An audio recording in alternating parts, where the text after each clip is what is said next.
Aïe bobo à toutes et à tous. Bienvenue sur Bois Caïman. Bois Caïman, votre média podcast panafricain kamite révolutionnaire, œuvrant au redressement du continent noir. Au nom de la communauté, par la communauté, pour la communauté, mais pas que. Bois Caïman, c'est aussi un réservoir d'idées, regroupant toute la sagacité intellectuelle propre au monde noir. Et ce, au plus large bénéfice du continent. Fomentant ainsi notre sursaut collectif conscient pour une Afrique libre et unifiée à jamais, au commencement de cette diaspora, notamment celle de France, ô combien aux sensibilités différentes. Et comme toujours, au fil des débats, malgré les points de divergence, seront toujours animés nos intervenants et intervenantes d'un seul et unique point de convergence, l'unité culturelle et l'indépendance politique, économique, comme religieuse retrouvée de notre chère mère patrie l'Afrique. En quelques mots, l'État fédéral négro-africain que sont les États-Unis d'Afrique subsaharienne, dits les EUAS. Je me présente Nyeri Pera Kamasaka, votre philosophe idéaliste et théoricien politico-religieux, au service de notre continent, sinon rien.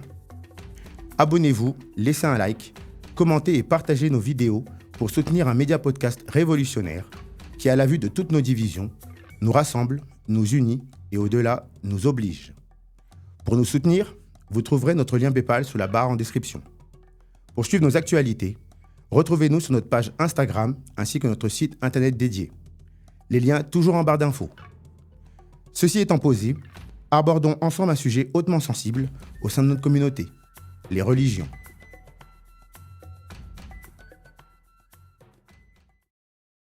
Au contact jadis des religions dites révélées, naîtra la formation étatique inachevée de nos territoires, à commencer par nous-mêmes, et fera de nous autres, africaines et africains, des individus étrangers à nous-mêmes. Allez, remontons 6 siècles en arrière. Lorsque vous vous penchez de plus près sur l'historicité africaine affligeante qui est la nôtre, bien que tristement célèbre et célébrée de part et d'autre, vous avez certainement fait comme moi cette découverte plus qu'étonnante. Celle qui confirme l'état déplorable de notre continent sur toute la surface du globe, selon une caractéristique personnelle bien précise, puisque visible à l'œil nu. Notre néantisme identitaire et politico-religieux existentiel patent. Chose que nos pères, nos mères, nos enfants, des frères et sœurs abîmés par l'intempérance de pensée qui est la cause de toutes nos peurs, de toutes nos erreurs et qui, selon moi, demeure la plus grande pauvreté associée à notre vie assombrie de toutes parts. Un quotidien de petites valeurs, hélas, d'ores et déjà tout tracé. Pour faire court, les Africains et Africaines de notre temps sont étrangers à eux-mêmes. La cause, la religion, ou plutôt les religions dites révélées, en partie. C'est un fait qu'on ne peut nier. Mes questions seront alors les suivantes. Première question. Bien que ce ne soit plus un secret pour personne de leur récit expansionniste colonial, offrant à leurs auteurs une caution religieuse à la dépréciation des peuples d'Afrique noire et à leur réduction en esclavage, les religions abrahamiques importées jadis, que sont le judaïsme, le christianisme ou encore l'islam, sont-elles d'un réconfort à notre plénitude existentielle? Deuxième question. Pourquoi diable des religions qui portent en elles la définition de notre seule présence sur toute la surface de la Terre en malédiction divine sont-elles encore pratiquées avec autant de piété par les nôtres? Troisième question. Afin d'arracher notre matrimoine culturel, nous, Africaines et Africains, nouvellement baptisés Euasiennes et Euasiens, devons-nous nous tourner ou non vers des cultes locaux animistes sains et saufs, type vaudou à minima, ou bien des cultes polythéistes antiques, égypto-nubiens, intelligibles et intelligents, type kémitisme au maxima? Quatrième et dernière question. Si oui, comment faire de cette nouvelle religion d'État un dogme fondamental, incontestable au sein même d'une Afrique noire continentale qui se veut unifiée à jamais?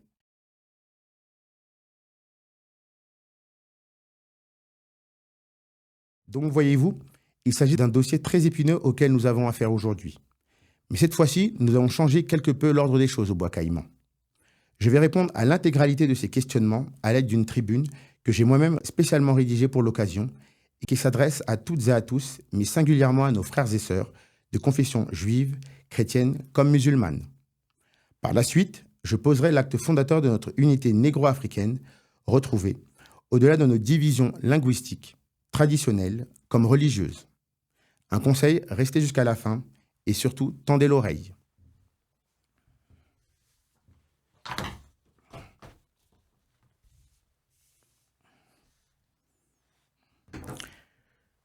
Pour répondre à l'intégralité des questionnements et notamment de la nouvelle religion d'État que sera le kémitisme, dogme fondamental des États-Unis d'Afrique subsaharienne, bien que cohabitant avec le judaïsme, le christianisme ou encore l'islam, pour plusieurs raisons, bien que discutable, mais plus que jamais nécessaire à la restauration d'une Afrique unifiée à jamais, je m'adresse à toute notre communauté par la lecture de cette tribune.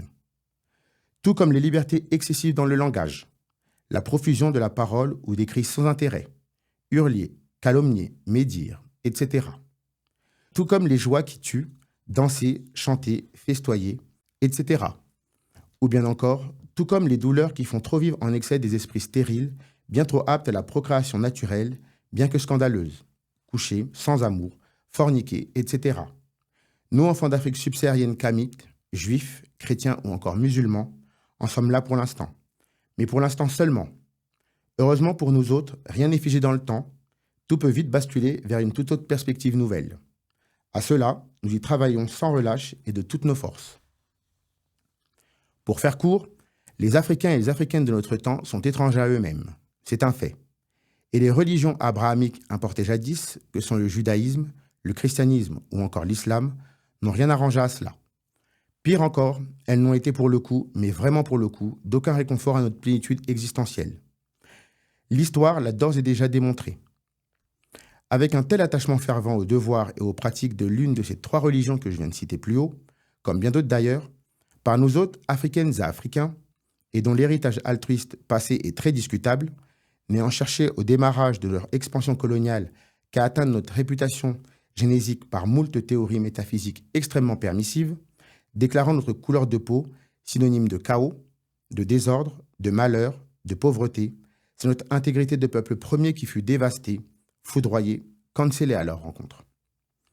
Des religions qui portent en elles la définition de notre seule présence sur toute la surface de la terre en malédiction divine, type malédiction de Canaan, presque évidente et avérée pour certains, et qui, selon nos ancêtres, font foi de notre suicide civilisationnel que nous-mêmes actons chaque jour que Dieu fait en les pratiquant le cœur sur la main. Rappelez-vous ce récit qui évoque en quelques versets la personnalité des pères des 70 nations qui ont, selon la Bible, composé l'humanité, a connu diverses exégèses, lesquelles ont eu des répercussions historiques, donnant naissance au mythe de la race hamite et offrant à leurs auteurs une caution religieuse à la dépréciation des peuples noirs d'Afrique et à leur réduction en esclavage. Sans oublier le racisme scientifique établi par bon nombre de savants arabes pro-islamistes et naturalistes occidentaux suprémacistes blancs, déclarant de la race noire qu'elle était le chaînon manquant entre l'homme et le singe. Ce qui a ainsi permis la marginalisation, l'exclusion de la race noire sur une bonne partie du globe.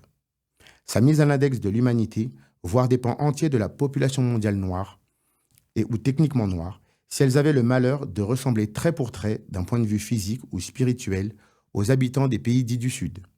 Je parle bien évidemment des populations indigènes, amérindiennes et aborigènes pour ne citer qu'elles. Que dire de tous ces épiphénomènes terrestres qui ont eu le pouvoir jadis jusqu'à nos jours de garder sur nos hôtes africaines et africains le pouvoir de quelques-uns à nous assujettir et ainsi faciliter l'exploitation de notre conscience, de notre force de travail en vain? Une, voire des prétendues malédictions sur nos hôtes africaines et africains qui nous auraient rendus quelque peu oisifs et vagabonds dans la vie de tous les jours, quand on sait de toutes ces pseudo-affirmations d'ordre politico-religieuse, exclusivement, mais pas que, mais également d'ordre économique, qu'elles étaient fausses, et ne reposent uniquement, ou du moins ne reposaient uniquement, que sur le seul fait d'être pour nous autres africaines et africains, j'insiste là-dessus, d'être celles et ceux qui sont dotés à jamais de la primauté de l'origine de l'humanité sur Terre. Voilà tout. C'est ce à quoi les religions dites révélées s'étaient efforcées depuis des siècles maintenant à nous inculquer. Un monothéisme blanc comme techniquement blanc, que je qualifierais presque d'hors-humanisme abrahamique à notre égard. Comme si Dieu aurait cherché à nous aider, nous les premiers êtres vivants, ayant peuplé l'humanité et ses artères, à sauver nos âmes païennes, en nous révélant les bienfaits du monothéisme que l'on pratiquait déjà sous bien d'autres formes, j'insiste là-dessus. Mais malheureusement pour nous autres, noirs africains, ce sera au travers de la bêtise humaine de nos congénères blancs et ou techniquement blancs, à l'aide des coups de fouet, de la torture et j'en passe. Pire encore, la servitude perpétuelle afin que nous puissions gagner notre place au paradis. Vous savez le fameux « heureux les pauvres car ils hériteront du royaume des cieux ». Ben voyons. Pour dire que ces trois religions que je viens de vous citer ont conditionné nos ancêtres dans un enfermement de piété individuelle mortifère tel, et ce de telle façon qu'ils ne pouvaient vivre heureux et prospères d'un point de vue collectif, donc civilisationnellement parlant. Franchement, soyons sérieux 2 petites secondes. Ces religions n'étaient pas à eux, donc pas pour eux, de façon directe. Donc au seul avantage hégémonique et économique de celles et ceux qui étaient les légataires testamentaires légitimes, à savoir les Israélites pour le judaïsme, les judéo-chrétiens dits occidentaux de nos jours pour le christianisme, et les peuples arabes et populations associées au Moyen-Orient et au Maghreb pour l'islam. Pour ces Africaines et Africains subsahariens, nullement. Voilà la vérité. Ma vision pour notre peuple est plus que très claire. La pratique de l'un de ces cultes religieux, pour l'Africaine, voire l'Africain qui le souhaite, n'est pas un problème en soi pour l'avènement du fédéralisme africain. Par contre, seul le kémitisme peut incarner la religion d'État. Imagineriez-vous la Mecque, centre névralgique religieux de la France, ou encore le Vatican, centre névralgique de l'Iran? Soyons sérieux. Je persiste et signe, le kémitisme sera la religion d'État de notre fédération africaine. Et cohabiteront le judaïsme, le christianisme, ainsi que l'islam en son sein. Il n'y a là, à ma démarche, qu'un respect conjoncturel de mes frères et sœurs juifs, chrétiens comme musulmans. Ainsi unis, nous voilà acteurs de l'arrachement de notre patrimoine culturel, comme le martelait si souvent notre défunt professeur Cheikh Anta Diop, paix à son âme.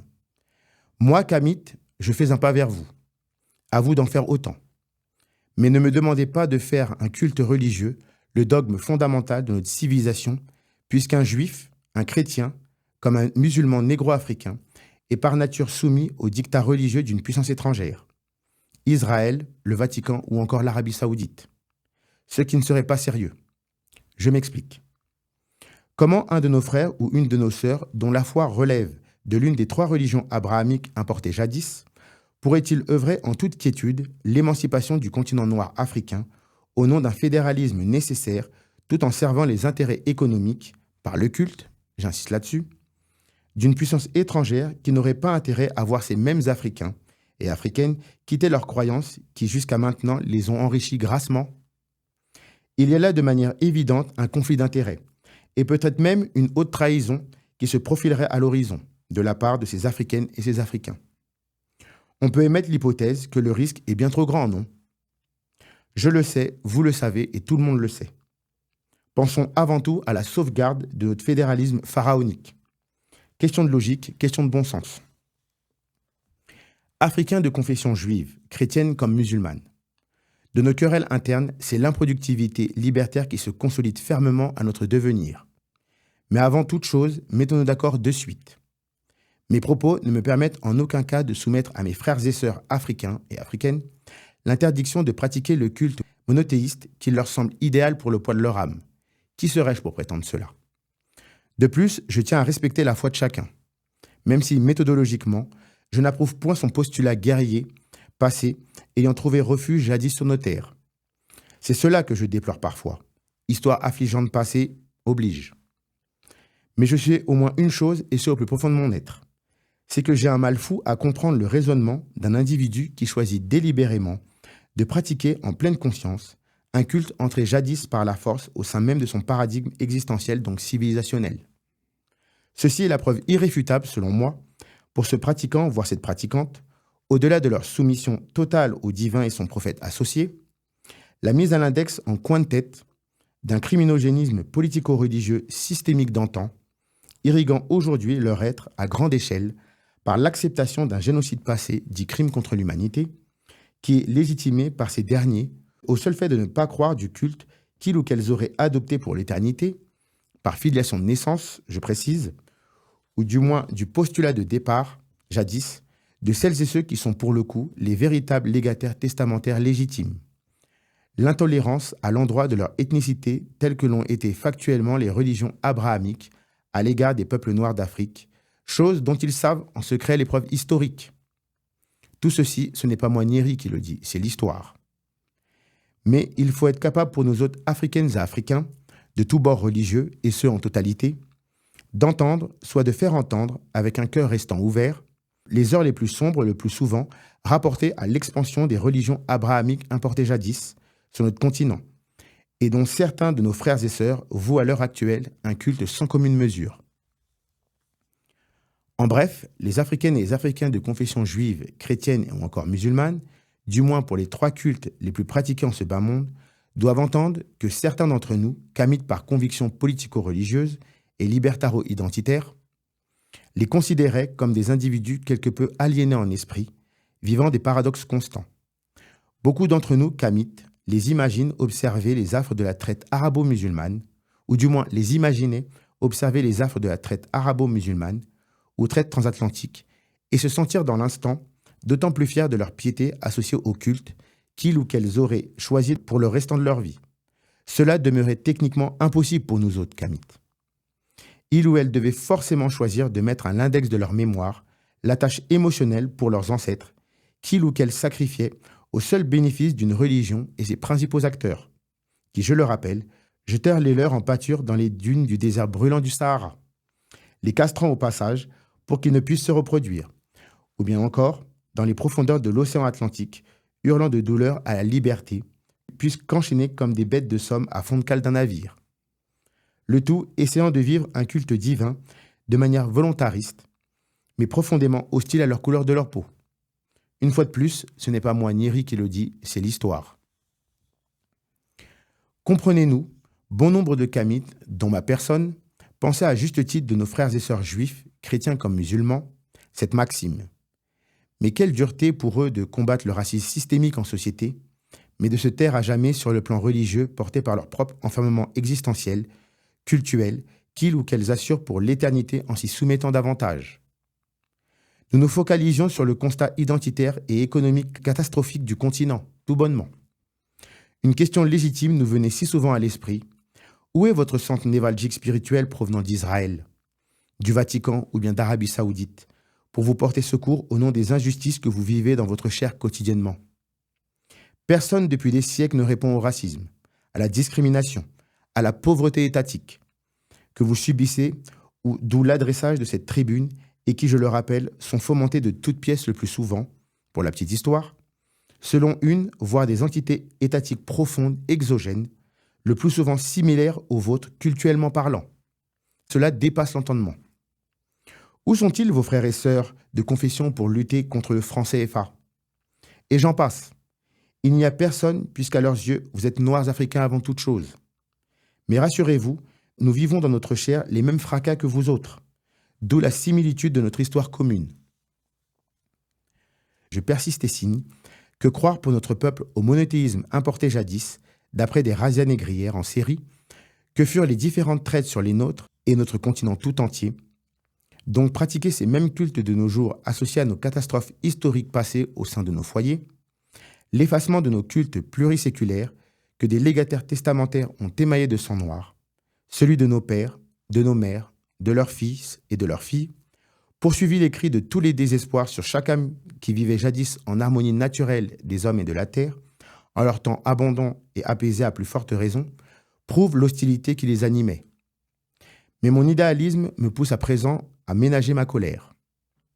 Frères et sœurs juifs, chrétiens comme musulmans, pensez-vous réellement qu'un Israélien juif, un occidentalo-chrétien ou encore un arabo-musulman d'hier comme d'aujourd'hui pratiquerait en pleine conscience une religion que le monde noir lui aurait transmise par la force, tuant au passage presque en totalité ses ancêtres pendant des siècles? Demandez-lui et il vous répondra certainement ceci: non. Et il ou elle aurait bien raison. Question de dignité oblige. Mais pour nous autres, Africaines et Africains, cela demeure tout à fait acceptable. Me vient alors ce questionnement propre au peuple noir. Serions-nous devenus les impérialistes de l'indolence attitude? Je ne crois pas. Mais nous autres, les noirs de peau, vivons quotidiennement notre humanisme, au mieux, dans l'unique quête de favoriser l'humanisme à la méchanceté sur terre, ce qui est tout à notre honneur, je dois l'avouer. Au pire, trompeur, ou même malsain de s'habituer à l'habit structurellement inhumain de nos semblables blancs, voire techniquement blancs, justifiant tout pour nous atteindre. Mais cela, nous en débattrons longuement dans les mois à venir. Je lance donc un appel solennel à mes frères juifs, chrétiens comme musulmans. Débattons avec la projection étatique d'une unité forte et recentrons-nous sur nos problématiques essentielles.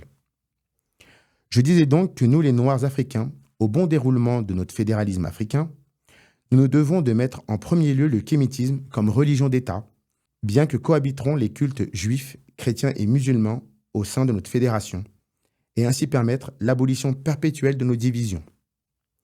Mais ne soyons pas naïfs.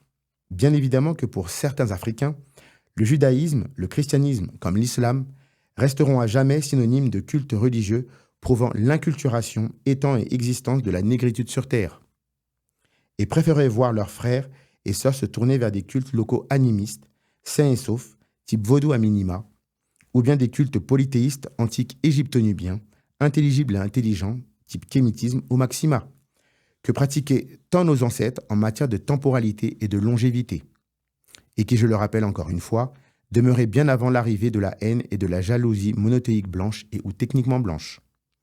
Mais ce qui est, est. Pour la dernière fois, tout ce que je viens de vous énumérer, ce n'est pas moi ni Eric qui le dit, c'est l'histoire. Et l'histoire, je l'ai bien retenue.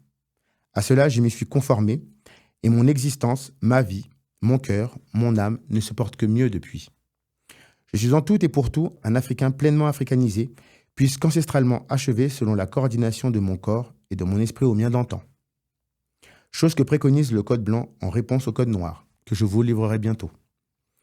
Mais notre unionisme négro-africain retrouvé vaut la peine de ne pas être fermé à la discussion. La religion d'État des États-Unis d'Afrique subsaharienne sera le kémitisme. Mais d'autres cultes subsisteront dans l'État, au-delà de toutes les crispations historiques qu'ils peuvent susciter. Kamites, je m'adresse à vous. Négocions avec les afro-juifs, les afro-chrétiens comme afro-musulmans. Établissons notre fédéralisme africain, faisant foi de consensus en fraternité et respectons-nous davantage. Après tout, nous partageons un dénominateur commun, notre mélanine. Effectivement, mon regard idéaliste me dicte, mieux encore, me somme que nos frères et sœurs juifs, chrétiens comme musulmans, sont noirs avant d'être du culte qu'ils ou qu'elles revendiquent fièrement la piété. Un point c'est tout. Nous les Kamites avons longtemps pensé à huis clos des Africaines et Africains juifs, chrétiens ou encore musulmans, qui n'étaient pour nos ancêtres ni plus ni moins que des oiseaux ailés hagards qui volaient à en perdre leurs ailes en chemin. Ainsi, en tout temps et en tout lieu, j'aurais certainement pu m'exclamer de ceci.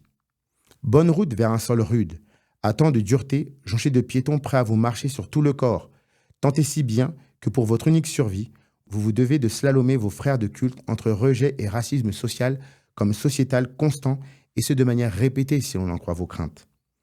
Alors que dans les airs, les dieux d'Égypte vous auraient attribué le vent comme unique compagnon de route pour seul et unique épanouissement. Ainsi, en tout temps et en tout lieu, j'aurais certainement pu affirmer que, sur Terre, leur vision est saturée, estropiée, mise à mal, alors que dans les airs, elle demeurait seule maîtresse à bord, dotée d'une vision libertaire globale, tel le dieu Horus nous l'apprend si on en croit son espérance audacieuse à tant de quiétude. Ainsi, en tout temps et en tout lieu, j'aurais pu ainsi conclure des Africaines et des Africains subsahariens juifs, chrétiens ou encore musulmans, qu'ils demeuraient véritablement des oiseaux et les hagards de leur pleine volonté, préférant se déplacer par voie de terre que par voie de l'air. Pour ma part, je ne veux plus y croire. Et puisse l'idéalisme africain faire d'un être subsaharien qui médit sur un autre être subsaharien un facilitateur de sacrilèges mémoriels pour l'Afrique elle-même. À cela je dis, pardonnons-nous et vivons notre rêve africain, celui que voulaient tant de Tiboukman, Cécile Fatiman, Toussaint Louverture, Jean-Jacques Dessalines, la reine Zinga, Marcus Garvey, Kim Pavita, Joseph Anténor Firmin, Amilcar Cabral, Kwame Nkrumah, Patrice Lumumba, Thomas Sankara, Modibo Keïta, Sylvanus Olympio, Cheikh Anta Diop, Nusere Kalalau Mutunde, comme bien d'autres. Tous ces Horus vivants et ces Isis ailés nous découvriraient sots au fond de nous-mêmes de ruiner notre bâtisse civilisationnelle au nom de la foi. Entendez-les nous susurrer à l'oreille notre manque à gagner viscéral à leur soif de liberté. En idéalisme africain, écouter, c'est entendre ce qu'on ne vous dit pas. Au nom de l'Afrique, mon ouïe l'entend. À ce moment-là, j'ai vite compris que si nous jouons la carte de la division au nom des cultes d'ici de là, c'est notre fédéralisme africain qui mourra dans l'œuf. Et c'est alors ainsi que j'ai compris que les périodes esclavagistes d'Orient et d'Occident, toutes confondues, y sont pour beaucoup à l'égarement de notre peuple, mais d'autant plus à sa disparité. Et je ne vous parlerai même pas de la période coloniale où bon nombre de puissances européennes, pour la petite histoire, réduiront à néant notre matrice matriarcale commune et politico-religieuse animiste, organique, nos manuscrits dérobés, nos totems enfermés dans des vitraux d'ici d'ailleurs, qui, je le rappelle, furent et demeurent toujours la colonne vertébrale de notre civilisation négro-africaine, et ce peu importe les religions où sédentarisaient moult tribus au sein de notre chère mère patrie l'Afrique. C'est pourquoi je suis parti du constat suivant. Puisque je suis redevenu un Horus honorifique vivant, survolant dans les airs à portée de terre, j'ai entrepris la mandature à huis clos de ma vie. Celle qui consiste à redonner la grandeur de l'Afrique noire sous toutes ses coutures, sous toute sa forme pharaonienne. Oui, oui, vous m'avez bien entendu. Au même stade prestigieux que celui de nos ancêtres, les pharaons d'Égypte. Et nos frères et sœurs kamites, juifs, chrétiens, comme musulmans, seront de la partie. L'Afrique noire retournant à son illumination la plus extrême, ultime, prospère, illustre, celle qui a donné le là des connaissances et vérités au reste de l'humanité, connue de toutes et tous, comprendra qui pourra. Et il n'y a de ma part ni complaisance ni compromis avec l'ennemi, qui, je le rappelle, n'en est pas un, mais tout bonnement une négociation gagnante-gagnante avec un parent éloigné. Rappelez-vous, frères et sœurs kamites, de tous les pratiquants africains, hommes, femmes et enfants compris, vivant leur culte religieux importé jadis, sont noirs avant d'être juifs, chrétiens comme musulmans. Nous aurons certes de multiples points de divergence au fil du temps et dans les années à venir, mais nous serons toujours animés d'un seul et unique point de convergence. Le fédéralisme africain, au nom de tous nos ancêtres communs disparus trop tôt, depuis lors. À bon entendeur, soyez en paix. Africaines, Africains, juifs, chrétiens comme musulmans. Concluons de notre accord mélano-fraternel cultuel à venir, notre Afrique subsaharienne qui se reconstitue une et indivisible, sous l'œil bienveillant d'Horus, qui s'émerveille en chacun de nous, caractérisant ainsi une pharaonie moralocratique intemporelle à en devenir.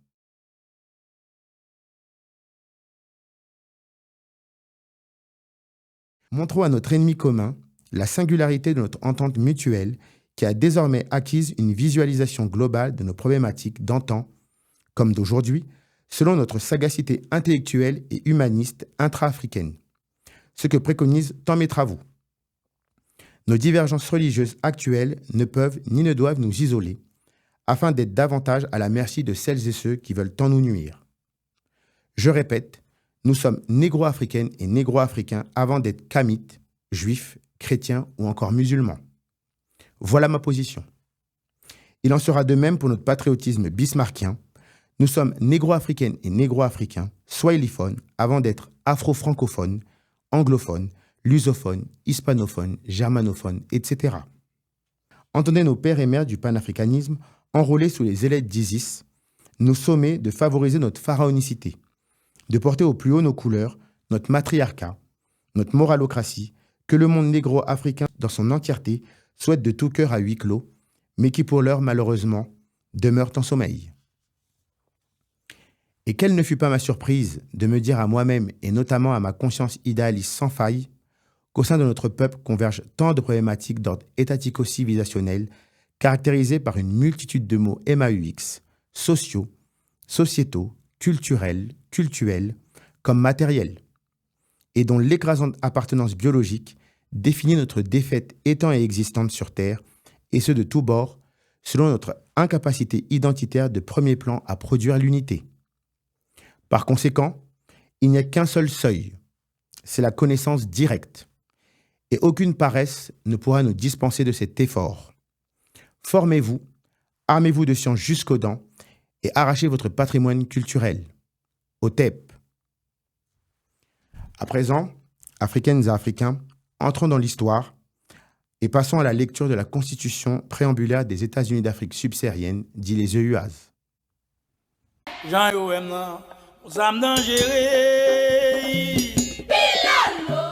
Hey bobo à toutes et à tous. Nous allons à présent passer à la lecture de la Constitution des États-Unis d'Afrique subsaharienne. Vous pouvez remarquer qu'il y a 11 points, comme c'est les 11 points qui caractérisent l'idéalisme africain. Les 11 points qui correspondent aux 11 bandes qu'on trouve également sur le drapeau. Nous allons donc passer à la lecture de l'introit général de l'AMC actant l'avènement de la Constitution des États-Unis d'Afrique subsaharienne, dit EUAS. Introduction préambulaire de l'harmonieuse, intronisée à la CRE, concordance rétablissante établie le 9 juillet 2018. Introduction luminaire. Maudites soient les démocraties. Les choses n'ont guère changé. Nous parlerons aujourd'hui des pouvoirs actuels qui, tôt ou tard, ne pourront plus régner.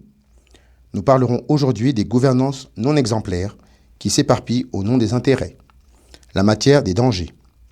Nous parlerons toutefois de l'espérance humaine revue à la baisse. Et nous parlerons bien évidemment des éléments constitutionnels qui ne méritent aucun débat.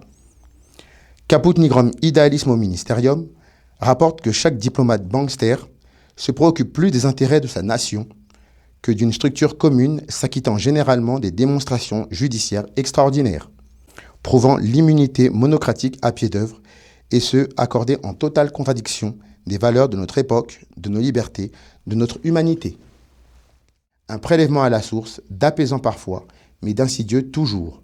Le terme d'une vie effilée, comme seule exactitude des cruautés, définissant les droits et les devoirs comme quelque chose d'effroyable, d'insupportable, un dysfonctionnement dont le caractère tyrannique se voile la face, quand on sait des diverses gouvernances maladroites, qu'elles sont investigatrices des réformes apolitiques visant une socialisation égorgée, soit une entité primitive en mal d'amour, de bien, de service, entrant dans le cadre d'un abaissement de l'intérêt général, planétaire, soutenant exclusivement le culte des voleurs dans la loi.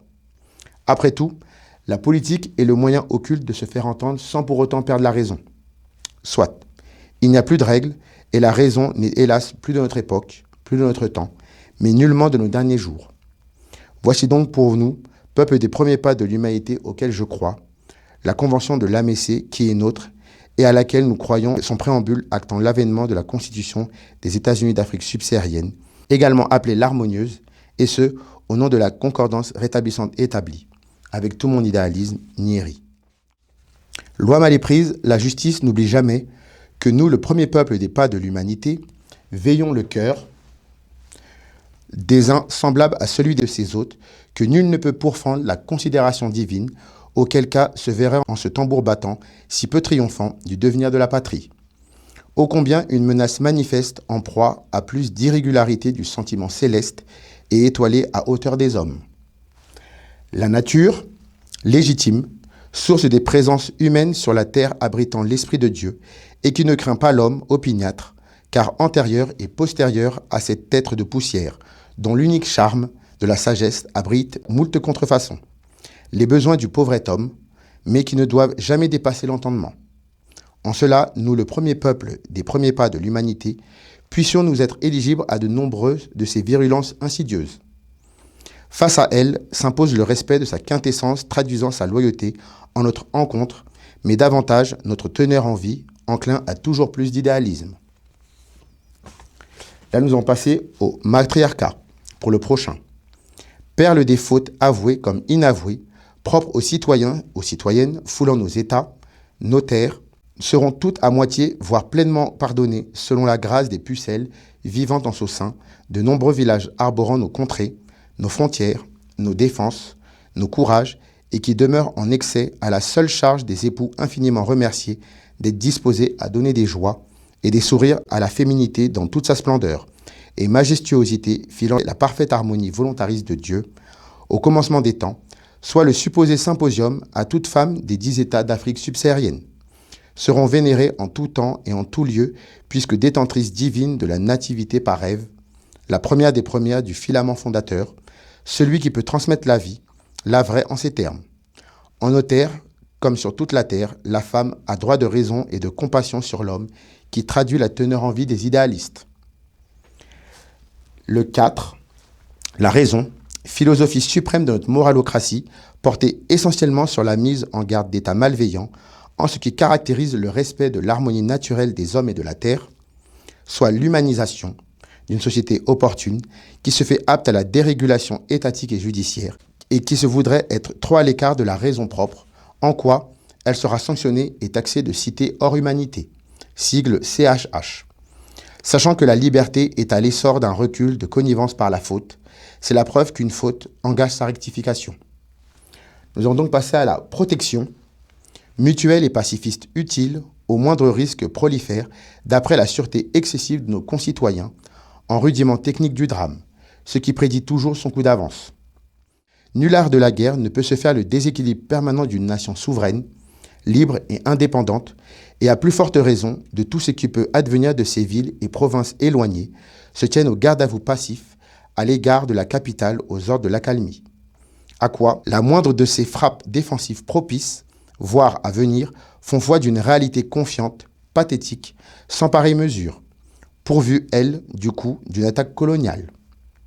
Nous, le peuple des premiers pas de l'humanité, sommes les nouveau-nés d'un monde sans fin, dont le moindre de ces lieux veille à la fuite, à l'abandon, mais encore à la capitulation formelle de celui, celles et ceux qui frappent par l'épée périront par l'épée, ségeant leur sein maternel en ces termes. Chaque saison sont en proie à plus de rançons habiles qui perdront vie en récalcitrance présente au présent, l'impropre de ses assesseurs aux divers talents fragiles au nom de la nostalgie, pour un passé éphémère puisqu'éligible aux tribulations futuristes qui arriveront à leur fin, non chez les pères et les fils, mais chez les petits-fils et les arrière-petits-fils, dont seul le repentir prévaut leur innocence. Le labeur, une seule et même entreprise qui ne peut faire office d'un affichage de doute. Sa ferveur grandissante est en notaire un lien social rigoureux aux bienfaits salariaux, rendant profit et partage égalitaire dans la patrie. Il en va de son surdéveloppement. Son expansion ne doit se traduire que par la priorité de rendre service aux laborieux d'ici, et d'ailleurs, non la recette qu'elle jugera bon de redistribuer en cas d'échec. C'est par la constance établie d'une réserve de dividendes sous-scellée et interdite d'être sur la sellette qui garantit le maintien des salariés en ces termes. Le patron du patron et son employé. Le savoir, la plume d'oiseau des écrivains, pour but d'un seul et même idéalisme animant chaque sujet traité en conspiration, qu'on abattrait d'un seul trait, en quelques coups de jet d'encre. Chaque chose qui traduit de nos terres, tous ces ouvrages à la somme d'un combat. La défaite des paroles qui s'envolent au gré du vent, déterminante, des nombreuses victoires qui s'écrivent à l'infini du plus grand des récits en ces termes. C'est juste chose pour la noble cause des cris combatifs.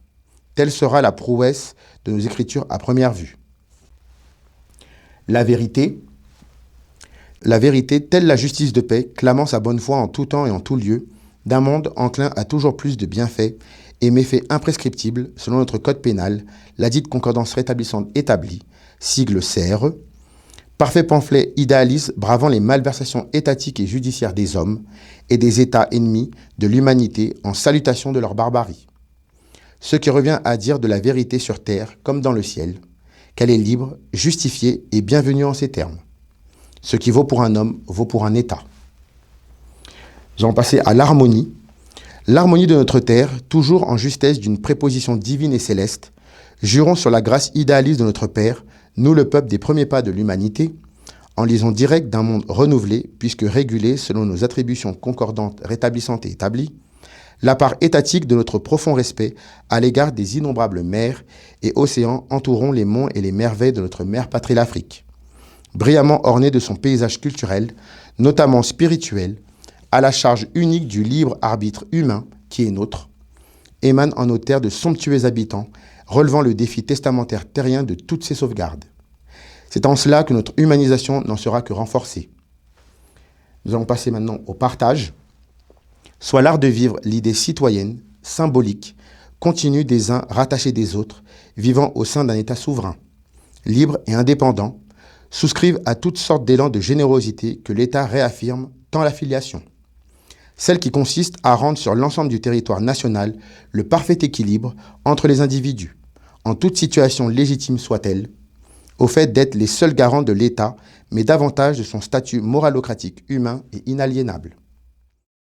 Le droit de compassion citoyenne, toujours de plein gré, faut-il le souligner, doit susciter sur celles et ceux qui n'en ont pas, un droit d'impériosité affective sur les plus démunis d'entre eux, qui à leur tour feront leur quête rédemptrice traversant nos 10 États, au seul profit des hommes et des femmes bafoués impunément, déconsidérés au plus profond de leur chair, puissent-ils retrouver le goût de la vie.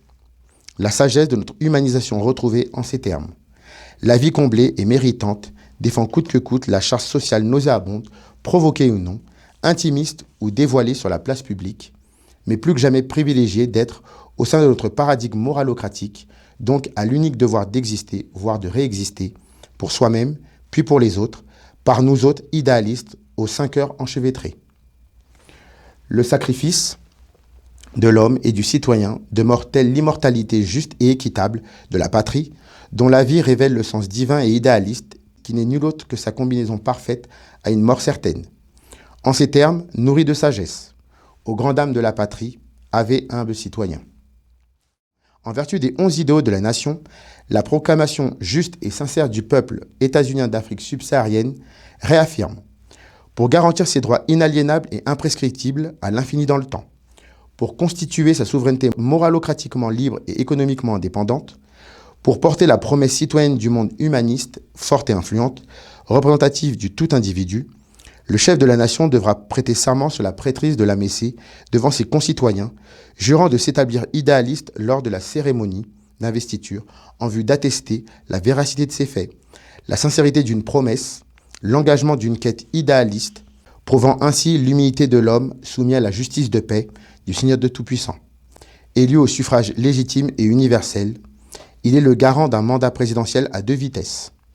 Celui incarnant la représentation humble de toute l'humanité, tout en maintenant sa prise de pouvoir sur le constat du monde, ne se limitant guère de ses multiples frontières informelles, régissant chemin faisant plus de pensées d'écriture en loi solutionnaire.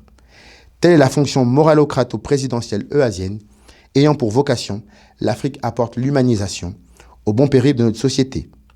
Faite au domicile de Nyeri Pera Akamasaka, à Saint-Denis en France, le 9 juillet 2018, la 18e année de ce début de 21e siècle. Signé Lamessé, au TEP.